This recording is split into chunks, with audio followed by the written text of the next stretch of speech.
T20 world కప్లో మొట్టమొదటి సెమీఫైనల్కు రంగం సిద్ధమైంది. ఈరోజు ఈడెన్ గార్డెన్స్ వేదికగా సౌత్ ఆఫ్రికా మరియు న్యూజిలాండ్ ఈ రెండు జట్లు తలపడబోతున్నాయి. So for the first time టీ20 వరల్డ్ కప్ చరిత్రలో ఈ రెండు జట్ల మధ్య ఒక సెమీఫైనల్ మ్యాచ్ జరగబోతుంది. అయితే ఈ మ్యాచ్లోకి ఆబ్వియస్లీ సౌత్ ఆఫ్రికా టీమే ఫేవరెట్స్గా బరిలో దిగుతారు. ఎందుకంటే టీ20 వరల్డ్ కప్లో వాళ్ళ ఫామ్ మనం కళ్ళారా చూసాం.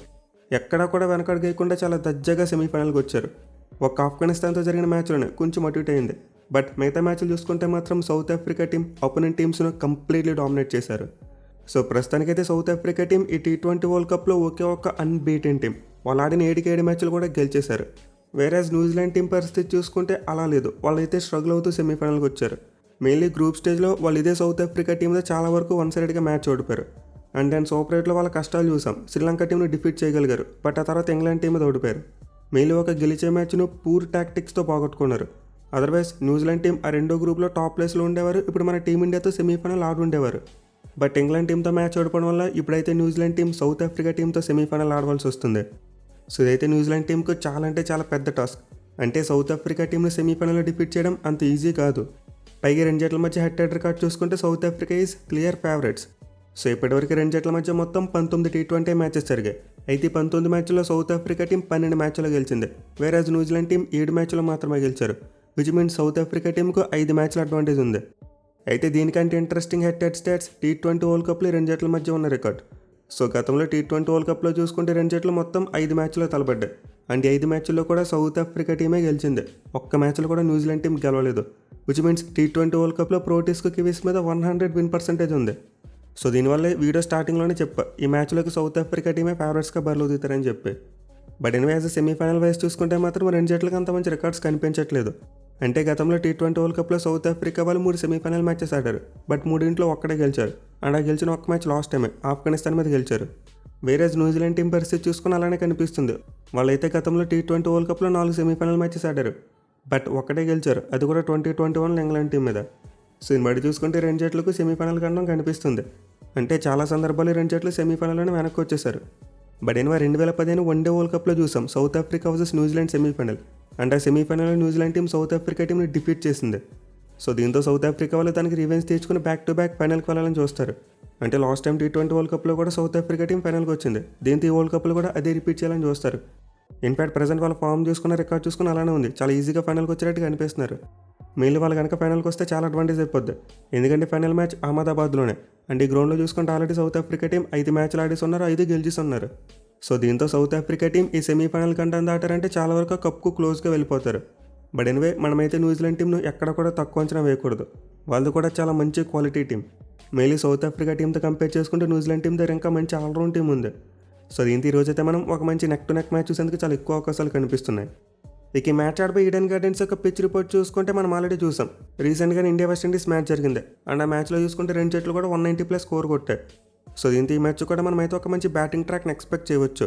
బట్ పిచ్ అయితే మారుతుంది. అంటే మన ఇండియా వెస్టిండీస్ మ్యాచ్కి ఏ పిచ్ని అయితే యూజ్ చేస్తారో ఆ పిచ్ని యూజ్ చేయట్లేదు, వేరే పిచ్ని యూజ్ చేయబోతున్నారంట. అది కూడా మోస్ట్లీ సెంటర్లో ఉండి పిచ్ని యూజ్ చేయబోతున్నారంట. సో దీంతో ఒక ఫ్రెష్ వికెట్ ఇస్తారు కాబట్టి ఖచ్చితంగా మనమైతే రన్స్ చూడొచ్చు. But at the same time bowlers ఎవరైతే పేస్ తీసేసి బౌలింగ్ చేస్తారో వాళ్ళకు కూడా అడ్వాంటేజ్ అయితే ఉంటుంది. ఎందుకంటే ఈడెన్ గార్డెన్స్లో ఎప్పుడు కూడా బ్లాక్ సాల్ వికెట్సే ఉంటాయి. దీంతో పేస్ అండ్ బౌన్స్ కాస్త లోగా ఉంటుంది. దీంతో ఆటోమేటిక్గా స్లోవర్ వన్స్ వేసే వాళ్ళకి బాగా హెల్ప్ దొరుకుద్ది. సో ఈ గ్రౌండ్లో బ్యాట్స్మెన్ కటర్ చేయాలంటే ఖచ్చితంగా చాలా స్మార్ట్ బౌలింగ్ చేయాలి.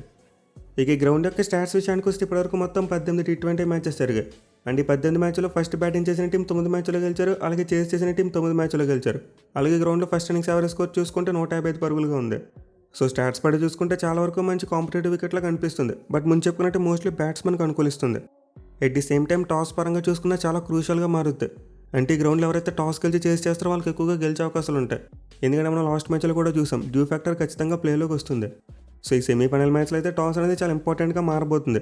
ఎవరైతే టాస్ గెలిచి ముందుగా ఫీల్డింగ్ చేస్తారో వాళ్ళు గెలిచే అవకాశాలు ఎక్కువగా ఉంటాయి.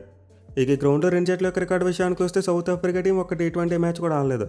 బట్ న్యూజిలాండ్ వాళ్ళు చూసుకుంటే మాత్రం ఈ గ్రౌండ్లో 2 మ్యాచ్లు ఆడారు. అంటే 2 మ్యాచ్లు ఒకటి గెలిచారు, ఒకటి ఓడిపోయారు. బట్ ఎనివే 2 మ్యాచ్లు ఎప్పుడో జరిగాయి. మెయిన్లీ న్యూజిలాండ్ టీం చివరికి గ్రౌండ్లో మ్యాచ్ ఆల్మోస్ట్ 5 సంవత్సరాలు అయిపోతుంది. సో దీంతో రెండు జట్లు కూడా ఈ గ్రౌండ్ చాలా వరకు ఫ్రెష్గానే ఉంటుంది. చూడాలి మరి ఎవరు డామినేట్ చేస్తారనేది. ఇక వెదర్ రిపోర్ట్ విషయానికి వస్తే ఆల్ క్లియర్, ఎలాంటి వర్ష సూచన కూడా లేదు. మనమైతే ఫుల్ మ్యాచ్ను ఎటువంటి రెయిన్ బ్రేక్స్ లేకుండా చూడొచ్చు. ఇక టీమ్స్ విషయానికి వస్తే న్యూజిలాండ్ టీం ఈ టీ20 వరల్డ్ కప్లో కాస్త అప్స్ అండ్ డౌన్స్ చూశారు.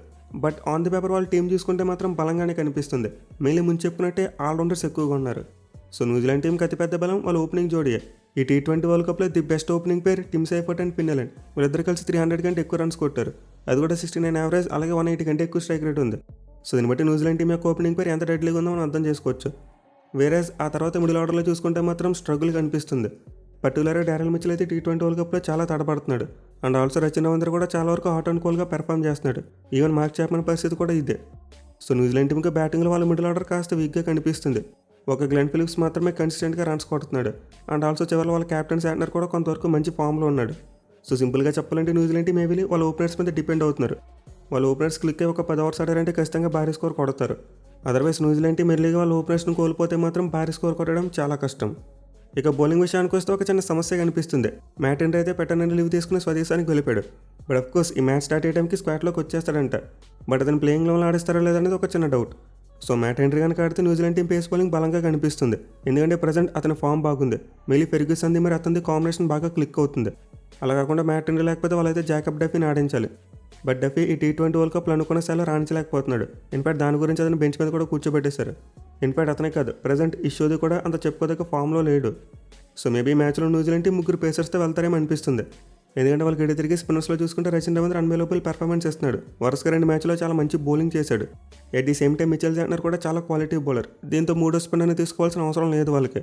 ఇన్ఫాక్ట్ వాళ్ళ గ్లెన్ ఫిలిప్స్ని కూడా యూజ్ చేసుకుంటున్నారు. దీంతో మేబీ న్యూజిలాండ్ టీం ఈ మ్యాచ్లో 3 పేసర్స్తో వెళ్తారేమో అనిపిస్తుంది.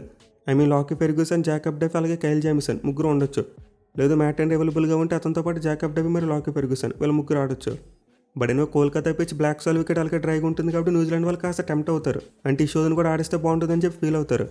బట్ ప్రజెంట్ ఫామ్ పరంగా చూసుకుంటే మాత్రం సోది అంత గొప్ప ఫామ్లో లేడు. ఇన్ఫాక్ట్ న్యూజిలాండ్ కెప్టెన్ అతనికి 4 అవర్స్ క్వార్టర్ కూడా ఇవ్వట్లేదు. వాళ్ళ ఆల్రౌండ్ స్పిన్నర్స్కి ఫుల్ క్వార్టర్ ఇస్తున్నాడు. సో దీంతో అతను ఆడించే కంటే ఒక ఎక్స్ట్రా పేసర్ ఆడించుకుంటే బెటర్ అని చెప్పి నా ఫీలింగ్. ఇక మరో చేంజ్ చూసుకుంటే కోల్ మెక్ కూడా వాళ్ళకి అనుకునే స్థాయిలో రాణించలేకపోతున్నాడు. ఆ డౌన్ దాట రన్స్ ఎక్కువ కొట్టలేకపోతున్నాడు. అలాగే బౌలింగ్ కూడా అంతంత మాత్రంగా వేస్తున్నాడు. దీంతో maybe New Zealand team better batting option కోసం జిమ్మీ నేషంని మ్యాచ్లో ఆడించే అవకాశం ఉంటుంది. ఇన్ఫాక్ట్ వాళ్ళు కావాలనుకుంటే డెవాన్ కాన్వెల్ అంటే ఒక జెన్యూన్ బ్యాట్స్మెన్ కూడా ఆడించుకోవచ్చు. ఎందుకంటే న్యూజిలాండ్ టీం దగ్గర చాలా బౌలింగ్ ఆప్షన్స్ ఉన్నాయి. బట్ స్టిల్ వాళ్ళకి మిడిల్ ఆర్డర్ వేగ్గా ఉంది, అలాగే ఫినిషర్ కైండ్ ఆఫ్ బ్యాట్స్మెన్ కావాలి కాబట్టి జిమ్మీ నేషంని ఆడించవచ్చు. సో లాస్ట్ మ్యాచ్తో కంపేర్ చేసుకుంటే ఈ మ్యాచ్ కోసం న్యూజిలాండ్ టీం యొక్క ప్లేయింగ్లో ఒక 2-3 మార్పులు జరిగేందుకు ఆస్కారం ఉంది. అయితే మార్పులని మోస్ట్ లైక్లీ బౌలింగ్ లైనప్లోనే జరుగుతాయి. అంటే బ్యాటింగ్లో చూసుకుంటే అలాంటి మార్పు జరగదు. కేవలం వాళ్ళకి డౌన్ ఆర్డర్ మాత్రం మార్పులు జరిగేందుకు ఛాన్స్ కనిపిస్తుంది. ఇక సౌత్ ఆఫ్రికా టీం విషయానికి వస్తే వీళ్ళైతే చాలా మంచి ఫామ్లో ఉన్నారు. ఇన్ఫాక్ట్ ఒక లూప్ పోల్ కూడా కనిపించట్లేదు. టాప్ ఆర్డర్ ఫామ్లో ఉంది, మిడిల్ ఆర్డర్ ఫామ్లో ఉంది, అలాగే బౌలర్స్ కూడా ఫామ్లో ఉన్నారు. ఎస్పెషల్లీ సూపరేట్లో రబడ కూడా చాలా వరకు ఫామ్ అందుకున్నాడు. సో ప్రస్తుతానికైతే సౌత్ ఆఫ్రికాలో అలాంటి లూప్ పోల్ కనిపించట్లేదు నాకు. వాళ్ళ కెప్టెన్ ఏడెన్ మార్క్రమ్ టీంని ముందునే నడిపిస్తున్నాడు. ఇన్ఫాక్ట్ మనం ఆల్రెడీ అతని మీద ఒక వీడియో కూడా చేసుకున్నాం. ఇక తర్వాత డీకాక్ చూసుకున్న, రికార్డన్ చూసుకున్న చాలా మంచి ఫామ్లో ఉన్నారు. అలాగే డెవాల్ బ్రేవిస్ కూడా మెల్లగా టచ్లోకి వచ్చినట్టు కనిపిస్తున్నాడు. ఇక మిల్లర్ మరి స్టెప్స్ యొక్క ఫామ్ గురించి ప్రత్యేకంగా చెప్పుకోవడం అవసరం లేదు. సో విధంగా సౌత్ ఆఫ్రికా బ్యాటింగ్ అయితే ఫుల్ ఫ్లోలో కనిపిస్తుంది.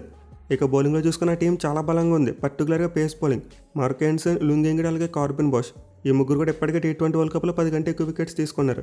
అంటే లుంగ్ ఇంగ్డి 12 తీశాడు. వేరేస్ మార్క్ హెన్సన్ మరియు కార్బిన్ బాష్ చూసుకుంటే చెరో 11 వికెట్లు తీసుకున్నారు. విచ్ మీన్స్ ఈ 3 బౌలర్స్ ఎంత మంచి ఫామ్లో ఉన్నారు మనం అర్థం చేసుకోవచ్చు.